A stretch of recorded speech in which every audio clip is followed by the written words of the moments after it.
Vamos lá, pessoal, continuando aí os nossos estudos dentro do processo coletivo passivo. Nesse bloco a gente vai começar a apresentar vocês quais são os requisitos, quais são os tipos de processo coletivo e a gente vai desenvolvendo o tema ao longo desse bloco. Tudo bem? Então vamos apresentar aí para vocês já de cara quais são os requisitos. Coloquei aqui no gatilho, vamos lá.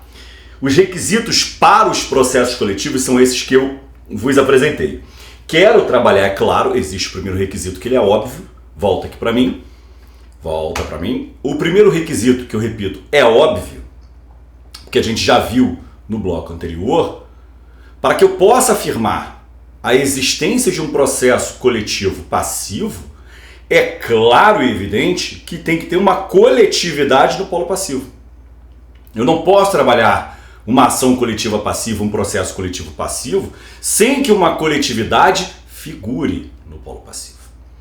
E aí surge um segundo requisito que gera um problema. Dá uma olhada aqui no segundo requisito, olha só. Quem vai ser o representante adequado? Volta para mim. Olha o problema. Daqui a pouco a gente vai voltar nesse problema. Eu vou trabalhar um detalhe bem interessante, mas já quero adiantar aqui uma questão. Se eu afirmo que para existir um processo coletivo tem que ter uma coletividade no polo passivo, ok, eu preciso saber quem é essa coletividade. Quem vai estar em juízo em nome dessa coletividade? E aí a doutrina fala o seguinte, olha, para que eu possa colocar alguém no polo passivo de uma ação coletiva passiva, há que ser indicado alguém com representatividade adequada. E aí lembrem, é a mesma ideia que a gente trabalha no polo ativo. Quem tem que tutelar a coletividade no polo ativo? Aquele que ostentar representatividade adequada. Transporte isso agora para o polo passivo. Se eu quero colocar uma coletividade no polo passivo, quem vai ser o representante adequado dessa coletividade? Eu posso promover em face de um coletivo, por exemplo, um determinado grupo numa rede social que convoca a realização de alguma manifestação durante esse lockdown que algumas cidades vivem. Eu posso colocar no polo passivo esse coletivo? Em tese, sim. Mas se eles não tiverem uma organização mínima, eu posso procurar quem é o administrador desse grupo. Eu posso procurar algum representante adequado. E essa ideia ela é interessante, a gente vai ver que no Estatuto do Torcedor tem um regime que é peculiar e é importante para a gente usar aqui. Mas a rigor guarda essa ideia. Tem que ser indicado um representante adequado. Alguém que possa responder por essa coletividade. Terceiro requisito, dá uma olhada aqui, que para mim também é uma obviedade, mas precisa ser dita. Algumas obviedades ainda precisam ser ditas. A causa tem que possuir interesse social, claro. Eu tenho que trabalhar o ajuizamento de uma ação em face de uma coletividade para que a pretensão tutele alguém. Mas tem que ter alguma relevância? Claro, tem que ter uma relevância social. Senão eu não posso trabalhar essa ideia. E aí você pensa, mas espera aí. Será que eu posso promover uma ação individual? Ou seja, um indivíduo promover a ação e colocar uma coletividade no polo passivo? Não tem vedação. Posso também ter um legitimado coletivo ajuizando uma ação em face à coletividade? Também. Porque a ideia do processo coletivo é que quem figure no polo passivo seja uma coletividade. Pouco interessa se a coletividade está ou não no polo ativo. Para que eu afirme que ele é coletivo passivo, coletividade está no polo passivo. Tudo bem? Sei que ficou repetitivo, mas essa é a ideia.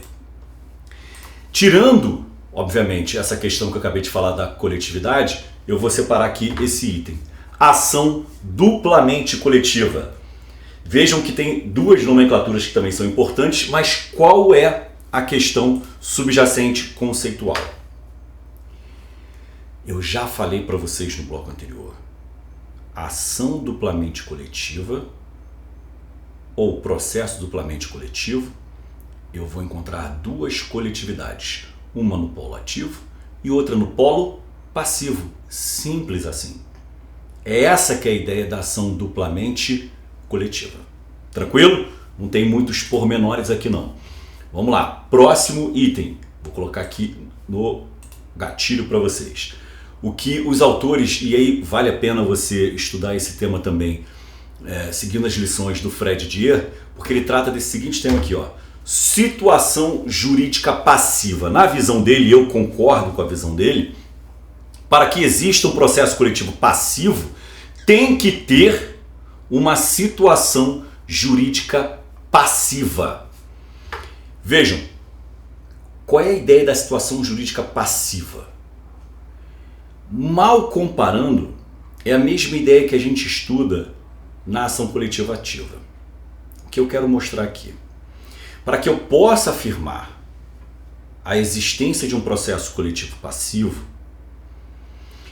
uma coletividade tem que estar em algum estado de sujeição ou ostentar algum tipo de dever jurídico, ou indivisível para ser essencialmente coletivo, ou divisível para ser individual homogêneo.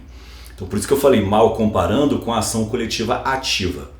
Portanto, essa situação jurídica passiva, que repito, o Didier bate nessa tecla dizendo que isso é requisito imprescindível, e eu concordo com ele, eu tenho que encontrar algum estado de sujeição. Por exemplo, nas ações coletivas que foram propostas em desfavor de algumas torcidas organizadas de clubes de futebol, essas torcidas estavam sim num estado de sujeição.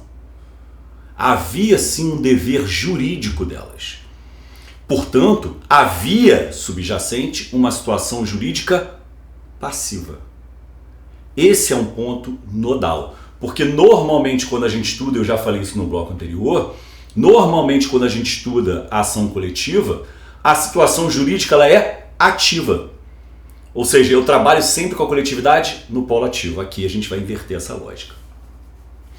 Continuando, próximo tema que eu já vou colocar aqui para vocês, e esse tema aqui ele é de extrema relevância. É de extrema relevância.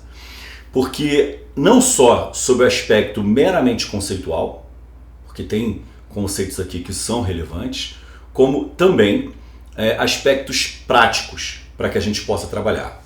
Quais são os tipos de ações coletivas passivas?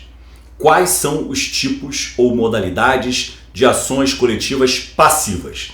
A doutrina divide em dois tipos, ou originais ou derivadas.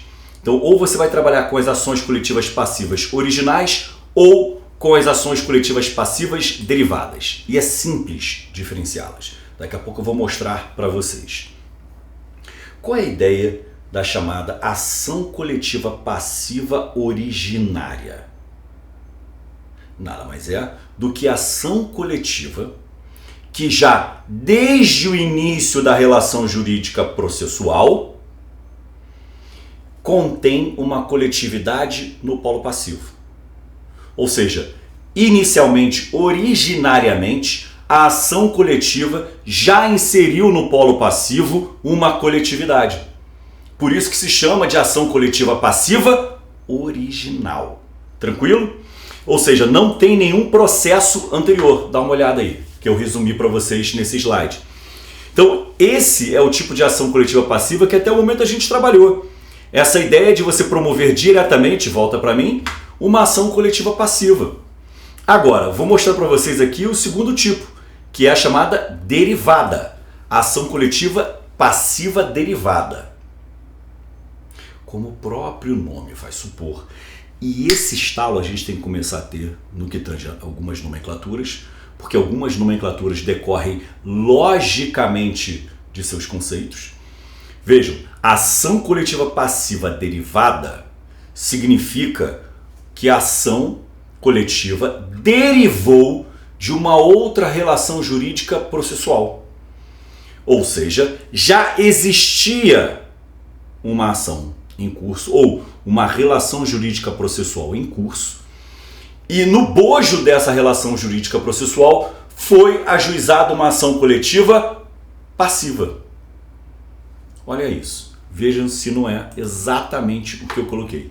Por isso que no resumo eu coloquei, olha a segunda linha do resumo que eu coloquei aí. É a proposta em face do autor do processo coletivo anterior. Eu já trabalhei isso aqui com vocês.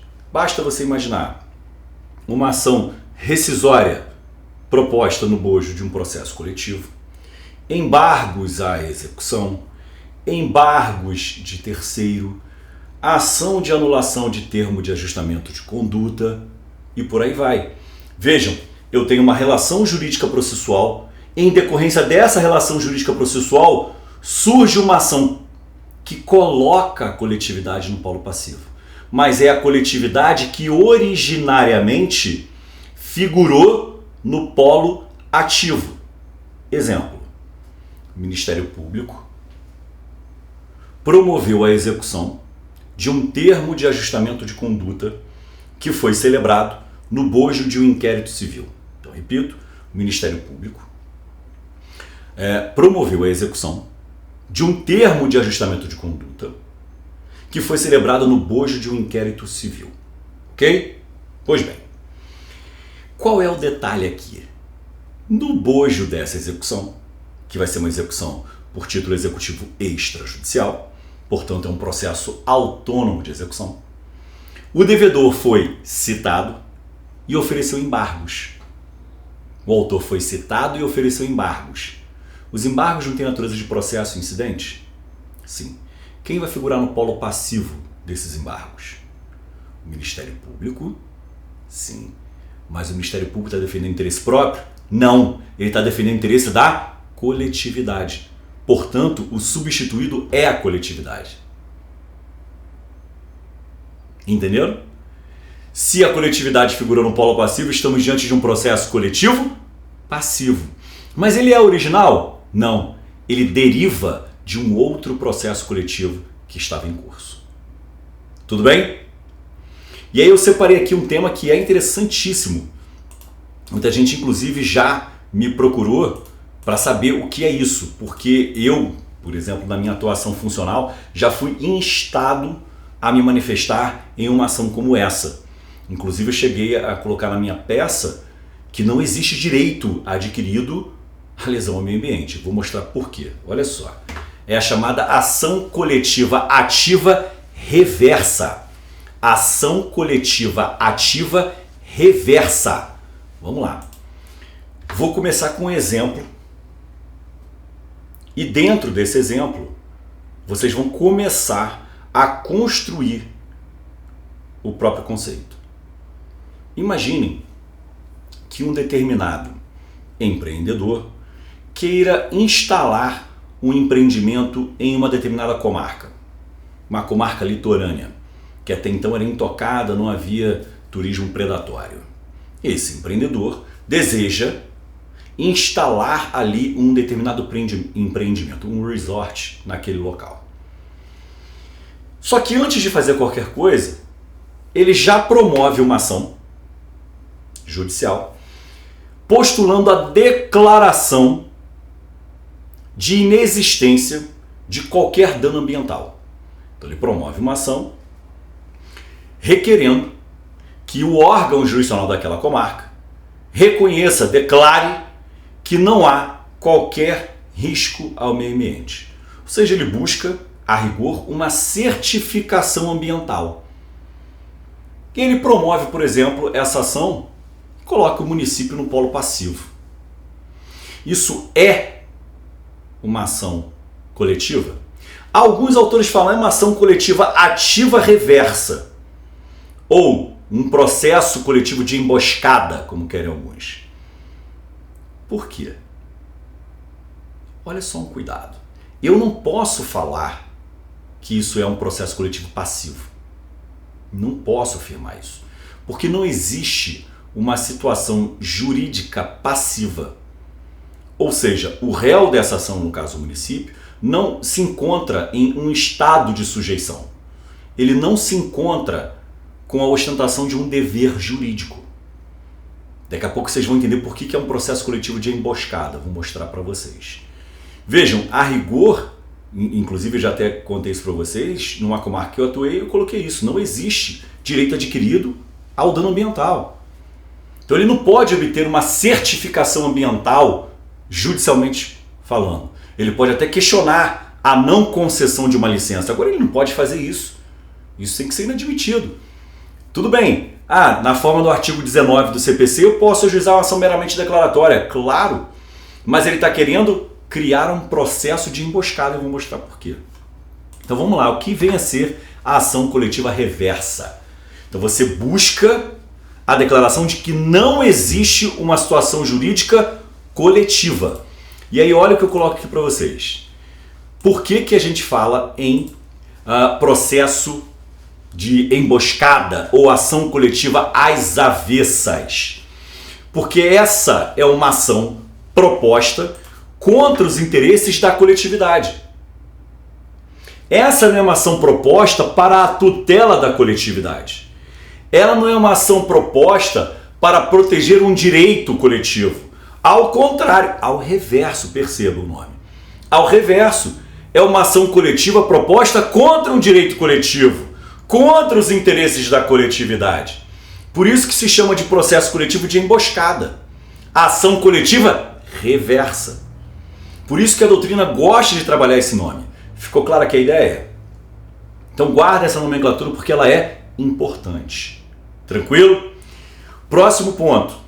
Dentro ainda dessa questão da ação coletiva que a gente acabou de trabalhar, eu quero tratar com vocês do seguinte ponto. E esse é um ponto relevantíssimo, que é a chamada responsabilidade anônima ou coletiva. Responsabilidade anônima ou coletiva.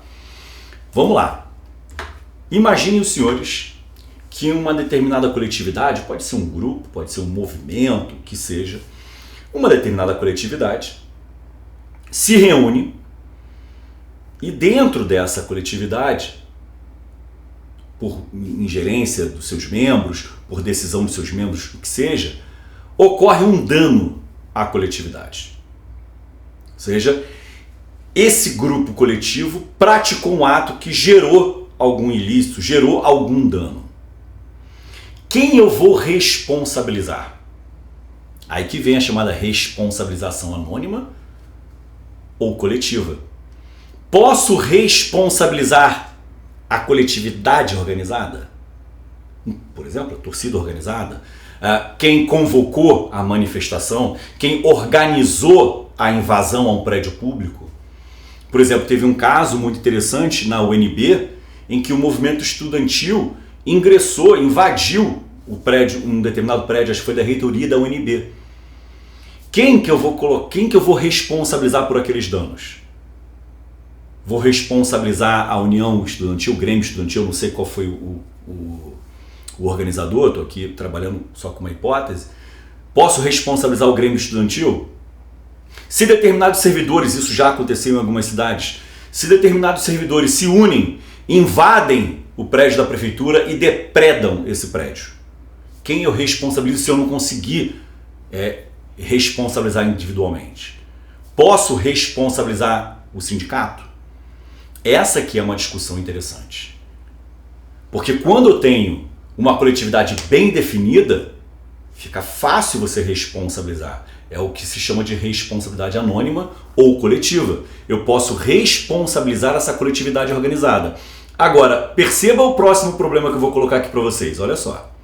Opa, vou colocar aqui. Peraí que não foi. Vamos lá. Eu e tecnologia realmente não rola clima. Não se preocupem, vai entrar agora. Agora foi. Olha o outro problema. Coletividade sem rosto. E aí? Abram lá no artigo 39A do Estatuto do Torcedor, que é o que se chama de solidariedade de massas. Vamos lá. Qual é a questão aqui? No que tange essa chamada coletividade sem rosto, eu posso responsabilizar, e aí perdoe o truísmo, os responsáveis por essa coletividade.